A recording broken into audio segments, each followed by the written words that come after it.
नमस्कार। Toppers club IAS academy में सभी छात्र छात्राओं का स्वागत है। रफ्तार के साथ अब पेपर 5 ने स्पीड पकड़ ली है और आप प्रश्न का उत्तर लिखकर भी दे रहे हैं और मेरी तरफ से भी आपको लगातार टारगेट दिया जा रहा है।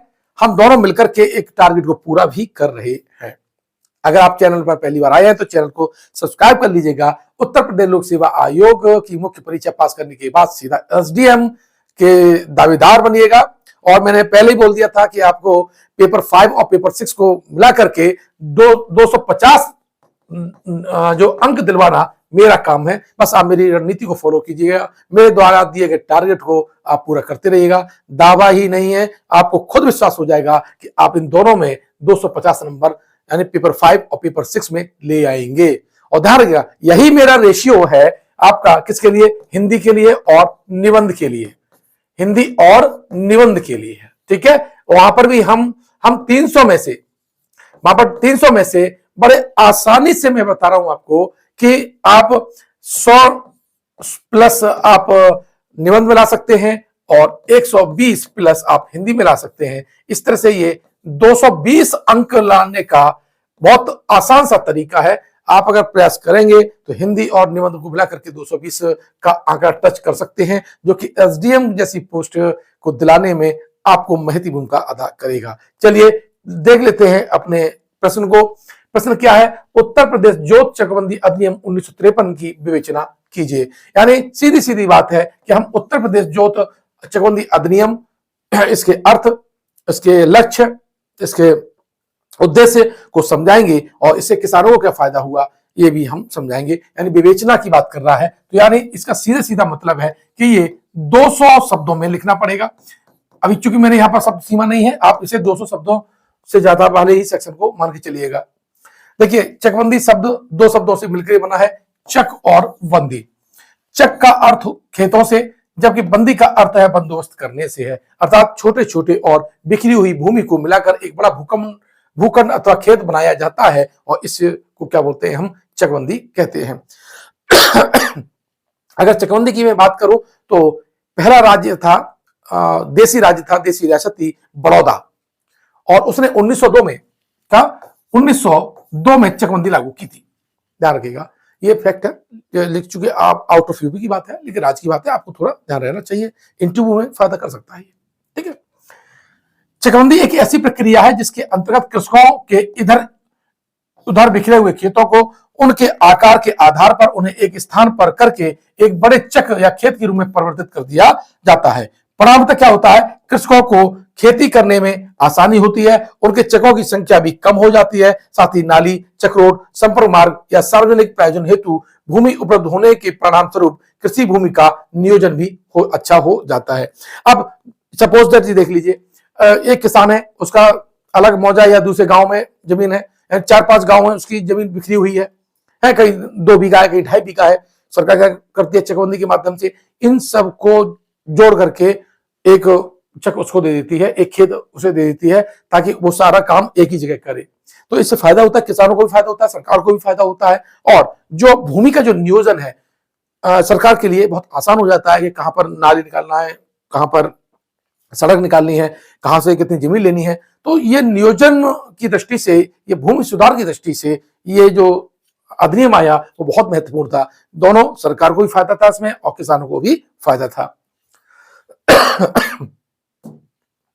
अब बात कर लेते हैं कुछ इसके फैक्ट की। बात है, उत्तर प्रदेश जोत चकबंदी अधिनियम 4 मार्च 1954 को राष्ट्रपति के द्वारा स्वीकृति इसे प्रदान की गई और 8 मार्च 1954 को यह लागू हुआ। इस अधिनियम में 5 अध्याय और 54 धाराएं हैं। ये फैक्ट लिखना बहुत जरूरी है। विशेषताओं की हम बात कर लेते हैं तो इस अधिनियम का मुख्य उद्देश्य कृषि विकास को समर्पित उत्तर प्रदेश में कृषि संबंधी जोतों की चकबंदी की व्यवस्था करना है। इस अधिनियम की जो धारा 4142 के तहत गांव में चकबंदी कराने के लिए राज्य सरकार विज्ञापन जारी कराती है। तो ये धाराएं आप लिख देंगे तो आंसर में थोड़ा जान पड़ जाएगी। इसके बाद चकबंदी जो आयुक्त है उसके द्वारा 4 का फर्स्ट और 4 का सेकंड के तहत चकबंदी प्रक्रिया शुरू करने की अधिसूचना जारी की जाती है। ये बहुत टेक्निकल पॉइंट है, इसका लिखना अनिवार्य है। बात करें गांव में चकबंदी की अधिसूचना जारी होने के बाद उस गांव के राजस्व न्यायालय के मुकदमे अप्रभावी हो जाते हैं। इस दौरान चकबंदी बंदोबस्त अधिकारी की अनुमति के बिना कोई भी किसान अपनी भूमि का उपयोग कृषि कार्य के अतिरिक्त नहीं कर सकता है। मोस्ट इंपोर्टेंट है ये बातें। अब बात कर लाभ की बात कर लेते हैं बच्चों। तो इस अधिनियम के लागू होने से किसानों को अनेक लाभ हुए हैं। जैसे किसानों को एक खेत से दूसरे खेत में जाने में उनकी समय, ऊर्जा और धन की बचत होती है। खेती के वैज्ञानिक तरीके, बेहतर सिंचाई, मशीनीकरण के उपयोग से उत्पादन लागत में कमी आती है और आय में वृद्धि होती है। बिखरे हुए खेत में हमेशा ध्यान रखिएगा, सब कुछ ज्यादा ही लगता है। परिवहन का कॉस्ट आ जाती है, मेंटेनेंस की कॉस्ट आ जाती है, और उसके जो नियोजन है, उसको देख रेख है, उस पर भी खर्चा ज्यादा आ जाता है। देखें, जोतों की चकबंदी करने से भूमि की बर्बादी नहीं होती, भूमि विवाद में कमी आती है, सरकारी भूमि पर अतिक्रमण नहीं होता। जोतों की चकबंदी के बाद बची हुई भूमि पर स्कूल, अस्पताल, उद्यान, पंचायत भवन, खेल के मैदान, सड़कें आदि के निर्माण से पूरा गांव लाभान्वित होता है। लेकिन जोतों की से संबंधित जोतों के चकबंदी से कुछ समस्याएं भी उभर के आई हैं, उनको भी आपको लिखना बहुत जरूरी है। जैसे जोतों की चकबंदी से संबंधित अन्य समस्याएं भी विद्यमान है। जैसे बड़े किसान कृषि भूमि के बड़े हिस्से के मालिक हैं, वे इस डर से चकबंदी के खिलाफ है कि उनकी भूमि का हिस्सा किसी और किसान को न मिले। दूसरा, उपजाऊ वाला हिस्सा है तो हमें जो मिले वहां जरूर नहीं है कि उतना ही उपजाऊ भूमि मिले। तो ये इस तरह से किसानों में थोड़ा असंतोष रहता है। भारतीय किसान रूढ़िवादी मानसिकता के कारण अपने पूर्वजों की भूमि का बंटवारा नहीं करना चाहते हैं, ये भी उनकी मानसिकता है। ग्राम तहसील स्तर पर राजस्व अधिकारी की जो अक्षमता है, इसकी वजह से भी विवाद उत्पन्न हो जाते हैं कभी कभी। ठीक है। और भ्रष्टाचार चकबंदी में सबसे ज्यादा है कि भ्रष्टाचार होता है। भ्रष्टाचार कैसे होता है कि जो उपजाऊ चक है वो बड़े बड़े लोग ले लेते हैं, पैसा देके ले लेते हैं, और जो निम्न आय वाले या कम जानकारी वाले हैं उनको कम उपजाऊ जमीन मिल जाती है, उनको आवंटित कर दिया जाता है।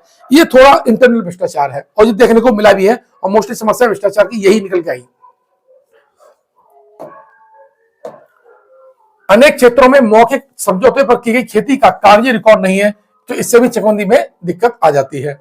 निष्कर्ष हम लिख सकते हैं बच्चों कि चकबंदी योजना किसानों के लिए एक क्रांतिकारी पहल है जो उनकी भूमि को छोटे छोटे टुकड़ों में बंटने से रोकने और कृषि को अधिक लाभदायक बनाने में सहायक है। इस योजना के माध्यम से असंगठित और बिखरी हुई जमीन के एक सुव्यवस्थित रूप में लाया जाता है, जिससे किसानों को आधुनिक तकनीकी का उपयोग करने, सिंचाई व्यवस्था सुधारने और उत्पादन क्षमता बढ़ाने में सहायता मिलती है।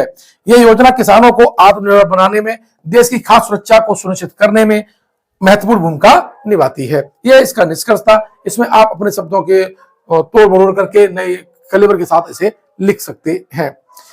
एक मतलब की बात और आपको बता दूं कि हम जो टेस्ट सीरीज है पेपर 5, पेपर 6 की, पेपर 5 और पेपर 6 की टेस्ट सीरीज हमने स्टार्ट कर दी है।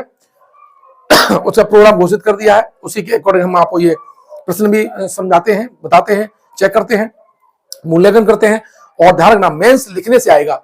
जितना ज्यादा से ज्यादा आप लिखेंगे तो उससे आपकी जो एरर है वो दूर होगी, अपनी कमियां समझ में आएंगी और आपकी लेखन शैली का विकास होगा। और मुख्य परीक्षा को पास करने के लिए इन बुनियादी बातों को ध्यान रखना बहुत जरूरी है। कमेंट बॉक्स में जाइए, डिस्क्रिप्शन बॉक्स में जाइए, और जिसका भी आपको टेस्ट लेना है, टेस्ट सीरीज लेनी है, वो आप ले सकते हैं। पेपर 5 का अलग मैंने दिया है, पेपर 6 का, फर्स्ट का, सेकंड का और थर्ड का। ठीक है। आशा है आपको ये प्रोग्राम अच्छा लगेगा, आपके लिए उपयोगी सिद्ध होगा। मिलते हैं नेक्स्ट वीडियो में। धन्यवाद।